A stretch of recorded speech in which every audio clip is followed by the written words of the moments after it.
अस्सलाम वालेकुम रहमतुल्लाह। नाज़रीन ग्रामी, उम्मीद आप खैरियत से होंगे। नाज़रीन ग्रामी, आपको बहुत बहुत ईद मुबारक। अल्लाह ताला आपको मुझे ऐसी हज़ारों ईदें देखने नसीब करे, आमीन या रब्बुल आलमीन। नाज़रीन ग्रामी, इंसानी तहज़ीब की तारीख़ पर नज़र डाली जाए तो मालूम होता है कि ईद या खुशी के इज्तिमाई अयाम हर मज़हब और हर कौम का लाजमी जुज़ रहे हैं। ये अयाम सिर्फ मसरत के इजहार तक महदूद नहीं होते, बल्कि अपने अंदर गहरी मजहबी, रूहानी और समाजी मानवियत रखते हैं। इस्लाम, ईसाईयत, यहूदियत और हिंदू मत सभी मज़ाहब में ईद का तसव्वुर मौजूद है। ताहम हर मज़हब इसे अपने अकायद, तारीख़ी पस मंज़र और रूहानी अहदाफ़ के मुताबिक मनाता है। इस वीडियो में हम मुख्तलिफ़ मज़ाहब में ईद के तसव्वुर का तकाबली व तज्ज़ियाती जायज़ा पेश करेंगे। मुलाज़ा कीजिए लफ्ज़ ईद के लुग़वी मानी और वजह तस्मिया। लफ्ज़ ईद के मानी बयान करते हुए जनाब मोहम्मद फ़ारूक साहब अपनी किताब ईदेन के मसाइल के सफ़ा नंबर 17 और 18 पर फरमाते हैं, इमाम शौकानी रहमहुल्लाह कहते हैं कि लफ्ज़ ईद अल-अयूद लौटना से मुश्तक़ है और ईद को ईद इसलिए कहा जाता है कि हर ईद खुशी और सरवर लेकर लौटती है। वो सफ़ा नंबर 18 पर मज़ीद फरमाते हैं, इस दिन के बारे में लौट कर आने के सबब इसे ईद कहा जाता है। ईद के दिन खुशी और फरहत लौटती है, इसलिए इस दिन को ईद से ताबीर किया जाता है। मुलाज़ा कीजिए लफ्ज़ इस्लाम में ईद के इब्तिदा और तारीख़ी पस मंज़र। इस्लाम में ईद की इब्तिदा और इसका तारीख़ी पस मंज़र बयान करते हुए जनाब फ़ारूक साहब अपनी किताब के सफ़ा नंबर 20 पर सुनन नबी दाऊद की एक हदीस का हवाला देते हुए फरमाते हैं, रसूलुल्लाह सल्लल्लाहु अलैहि वसल्लम मदीना तशरीफ़ लाए और अहले मदीना के 2 दिन थे जिसमें वो खेल कूद करते और तफरी मनाते थे। आप सल्लल्लाहु अलैहि वसल्लम ने पूछा, ये 2 दिन क्या हैं? उन्होंने अर्ज़ किया कि हम जाहिलियत में इन 2 दिनों में खेल कूद करते हैं और तफरी तभी का सामान करते थे। ये सुनकर नबी सल्लल्लाहु अलैहि वसल्लम ने फरमाया, बिलाशुबा अल्लाह ताला ने तुम्हें इन 2 दिनों के बदले 2 बेहतरीन दिन ईद उल अज़हा और ईद उल फ़ितर दिए हैं। इस वाक़े से वाज़ह होता है कि इस्लाम ने जाहिली त्योहारों की जगह ऐसे अयाम मुकर्रर किए जो इबादत, शुक्रगुज़ारी और दीनी शऊर के हामिल हैं। मुलाज़ा कीजिए मसीहत में ईद का तसव्वुर। मसीहत में ईद या मजहबी त्यौहार का तसव्वुर बुनियादी तौर पर हज़रत ईसा अलैहिस्सलाम की हयात मुबारका के अहम वाक़यात, निजात, सैल्वेशन और खुदा की मोहब्बत के इज़हार से वाबस्ता है। ईसाई अक़ीदे के मुताबिक इंसान की निजात हज़रत मसीह अलैहिस्सलाम की कुर्बानी और दोबारा जी उठने से मुमकिन हुई, लिहाजा इनके मजहबी त्यौहार इसी मरकज़ी अक़ीदे के गिर्द घूमते हैं।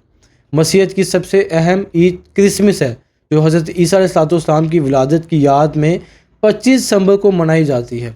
नाज़रीन ग्रामी, यहाँ पे मैं आपको बताता चलूँ कि 25 दिसंबर का कोई कॉन्सेप्ट, कोई अदना सी दलील भी हमें जो है मसीह लिटरेचर में नहीं मिलती, ना तो बाइबल में, ना तनाख़ में और ना तौरात, इंजील, मतलब सारे का सारा जो मसीह लिटरेचर है ये क्रिसमस के लफ्ज़ से और क्रिसमस के त्यौहार से खाली है। ये वो इंशाल्लाह मैं आगे ये लेक्चर मेरे आएंगे मसीहत के ऊपर, वो हम इसको डिस्कस करेंगे, एक अलग से वीडियो बनाऊंगा मैं इस पर। तो ये बात है, बाइबल के मुताबिक फ़रिश्तों ने हज़रत ईसा अलैहिस्सलाम की पैदाइश को खुशी और मसरत की खबर करार दिया।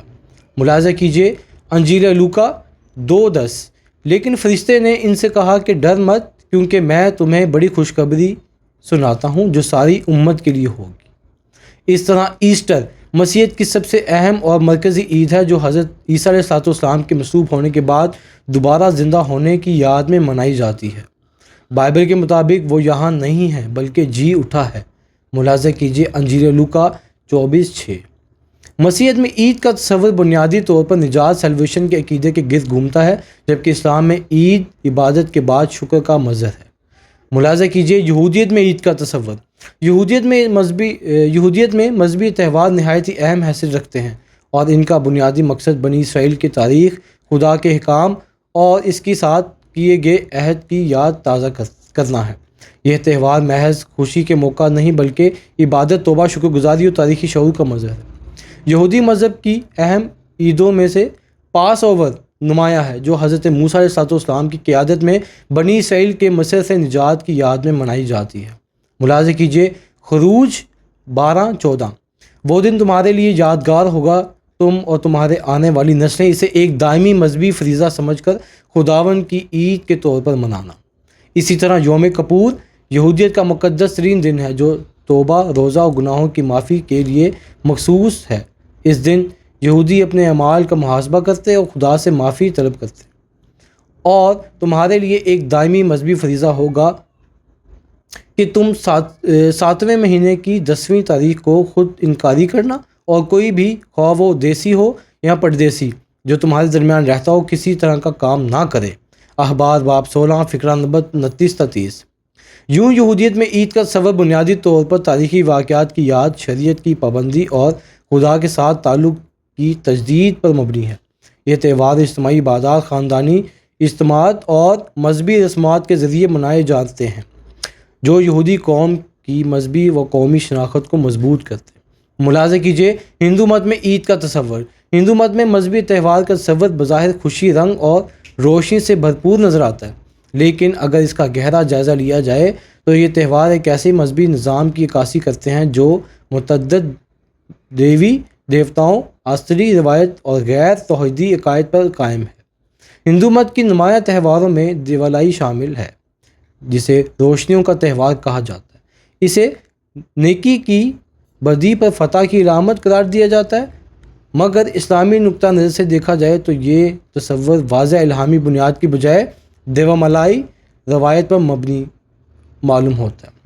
اس طرح ہولی ایک ایسا تہوار ہے جس میں رنگوں اور خوشیوں کے اظہار کو مرکزی حیثیت حاصل ہے۔